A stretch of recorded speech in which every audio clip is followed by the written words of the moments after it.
రాష్ట్రాన్ని అమ్మేసి కోకపేట అమ్మిరి, ఔటర్ రింగ్ రోడ్ అమ్మిరి, హైదరాబాద్ భూములు అమ్మిరి, హైటెక్ సిటీ అమ్మేసిరి, ప్రతిదీ అమ్మేసిండ్రు అధ్యక్ష. వైన్ షాపులు లాస్ట్కు మన మన ఏమంటారు మన మన మన బలహీనతను కూడా 6 నెలల ముందుగానే అమ్మేసుకున్నారు అధ్యక్ష వైన్ షాపుల పేర్ల మీద. ఒక్క వైన్ షాప్ ఇస్తామంటే 100 అప్లికేషన్లు తీసుకున్నారు, వాళ్ళ పైసలు కూడా వాపసు ఇవ్వలేదు అధ్యక్ష. పాప ఏదో వ్యాపారం అవుతుందని వారు 50 వేలు కడితే వేల కోట్ల రూపాయలు అవి కూడా కొల్లగొట్టి, అంటే వ్యసనాలు ఉన్న వాళ్ళను కొల్లగొట్టారు, వ్యాపారాలు చేసిన వాళ్ళని కొల్లగొట్టారు, 60 ఏళ్ళు మనం సృష్టించిన సంపదను కొల్లగొట్టారు, కాంట్రాక్టర్ల పేరు మీద కొల్లగొట్టారు, బ్యాంకుల పేరు మీద. అధ్యక్ష ఏమైనా అప్పు తెచ్చుకుంటే మిత్తి అనేది అడుక్కుంటాం మనం, మరే తక్కువ చేయబోయే మిత్తి ఎట్లా ఇట్లా అయితే అని. వాళ్ళు తెచ్చిన అప్పు ఎంత రేటుకు తెచ్చినరో తెలుసా అధ్యక్ష? 11.5%. ఉరి తీసినా తప్పు లేదు అధ్యక్ష. 11.5%. ఎక్కడైతే జైకా, వరల్డ్ బ్యాంక్, ప్రపంచంలో గొప్ప గొప్ప బ్యాంకులు కొన్ని ప్రాజెక్టులకు 2% నుంచి 4% మిత్తితో అప్పులు ఇచ్చేది ఉంటే 11.5%తో అప్పులు తేవడం వల్ల ఈరోజు వేలాది కోట్ల రూపాయలు మిత్తికే కట్టాల్సి వస్తుంది అధ్యక్ష. ఇంత ఆర్థిక నేరం ఇతర దేశాలలో పాల్పడి ఉంటే ఉరి తీసి ఉండేటోళ్ళు అధ్యక్ష. దుబాయ్ లాంటి దేశాలలో బజార్లో నించోబెట్టి రాళ్లతో కొట్టి చంపేటోళ్ళు అధ్యక్ష. ఇంత బాధ్యత లేకుండా 11.5%తో అప్పులు తెచ్చే వాళ్ళు ఈ దేశంలోనే ఎవరు లేరు అధ్యక్ష. నేను ఎందుకు ఢిల్లీకి పోయిన అధ్యక్ష 20 సార్లు 23 సార్లు 50 సార్లు ఆర్థిక శాఖలో ఉండే నిపుణులను కాళ్ళు పట్టుకోవాల్సిన పరిస్థితి వచ్చింది అధ్యక్ష.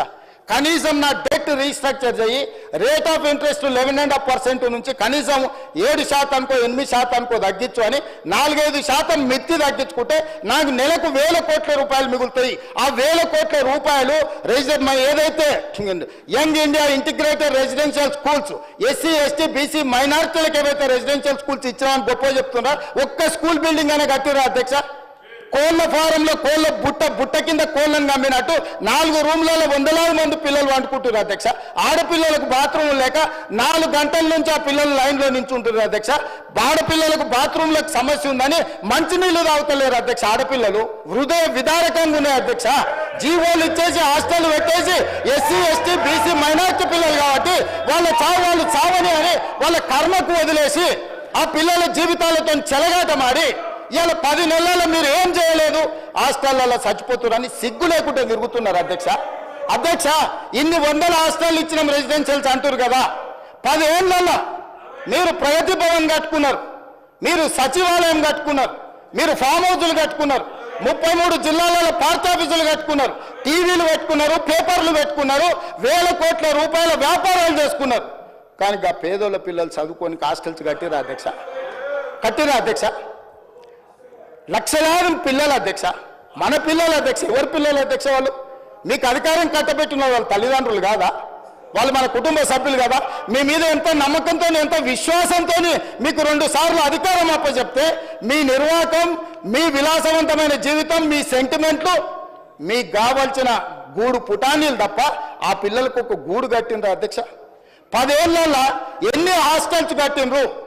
10 ఏళ్లలో ఎప్పుడైనా వాళ్ళ మెస్ ఛార్జెస్ నువ్వు టైంకి ఇచ్చినవా? 10 ఏళ్లలో ఎప్పుడైనా ఆడపిల్లలకు కాస్మెటిక్ ఛార్జెస్ ఇచ్చినవా? ఆడపిల్లలు తల్లిదండ్రులు సొంత బిడ్డను, పేగు తెంచుకొని పుట్టిన బిడ్డను హాస్టల్లో పెడతారా అధ్యక్ష? ఎంత పేదరికం ఉంటే, ఎంత తప్పని పరిస్థితి ఉంటే ఒక తల్లి, వీళ్ళు శ్రీమంతులు, వాళ్ళ పిల్లల పట్ల వాళ్ళకి ప్రేమ ఉండొచ్చు, కానీ శ్రీమంతులకు వాళ్ళ పిల్లల మీద ఉన్న ప్రేమ పేదోళ్ళకి లేదా అధ్యక్ష? మా దళితులకు, గిరిజనులకు, ఆదివాసులకు వాళ్ళ పిల్లల మీద ప్రేమ లేదా? ఆ ప్రేమ ఉన్నా ఆ ప్రేమను చంపుకొని కప్పి పుచ్చుకొని ఆ ఆడబిడ్డల్ని ప్రభుత్వ పాఠశాలలో చదివించడానికి పంపిస్తే బాత్రూంలో కట్టేనందుకు 10 ఏళ్లలో సిగ్గుతో తల వంచుకొని ముక్కు నేలకు రాసి క్షమాపణ చెప్పాలి దళిత గిరిజన ఆదివాసీ సమాజానికి అధ్యక్ష.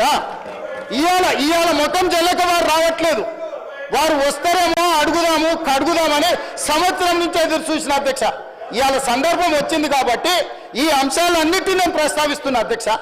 నాకు ఆ బాధ, దుఃఖం, ఆవేదన ఉంది కాబట్టి 40% నెట్ ఛార్జెస్ పెంచిన, 200% కాస్మెటిక్ ఛార్జెస్ పెంచిన, నా ఆర్థిక మంత్రిని పిలిచి స్ట్రిక్ట్ ఇన్స్ట్రక్షన్స్ ఇచ్చిన, నా ఫైనాన్స్ సెక్రటరీకి చెప్పిన, నువ్వు గ్రీన్ ఛానల్ వాళ్ళకి పేమెంట్ లేకపోతే నిన్ను సస్పెండ్ చేస్తానని అధికారిక వార్నింగ్ ఇచ్చిన అధ్యక్ష. ఇది నా నిబద్ధత. నీలాక కాంట్రాక్టర్ల కోసం కమిషన్ల కోసం ఔటర్ రింగ్ రోడ్ అమ్ముడు లేకపోతే కోకాపేట్ల భూములు అమ్మి కాంట్రాక్టర్లకు ఇచ్చే కమిషన్లు కొట్టలే అధ్యక్ష. ఇవాళ నా నిబద్ధతలు నువ్వా క్వశ్చన్ చేసేది? మీ స్థాయి ఎంత మీరెంత నా గురించి మాట్లాడడానికే? ఇవాళ పరిపాలన మీద నాకా మీరు చదువు చెప్పేది? 10 ఏళ్ళు సర్వనాశనం చేసి రాష్ట్రాన్ని తాకట్టు పెట్టి రాష్ట్రాన్ని బొందలగడ్డ వేసి 50-60 లక్షల మంది స్టూడెంట్ జీవితాలతో చెలగాటమాడి పోటీ పరీక్షలు పెట్టకుండా బడులు జరపకుండా 10వ తరగతి పరీక్షలు నిర్వహించలేని సన్నాసులు, 12వ తరగతి పరీక్షలు పేపర్లు తిప్పలేని సన్నాసులు, పబ్లిక్ సర్వీస్ కమిషన్ క్వశ్చన్ పేపర్ల లీకులు మీరా వచ్చి నాతో మాట్లాడేది అధ్యక్ష. అందుకే అధ్యక్ష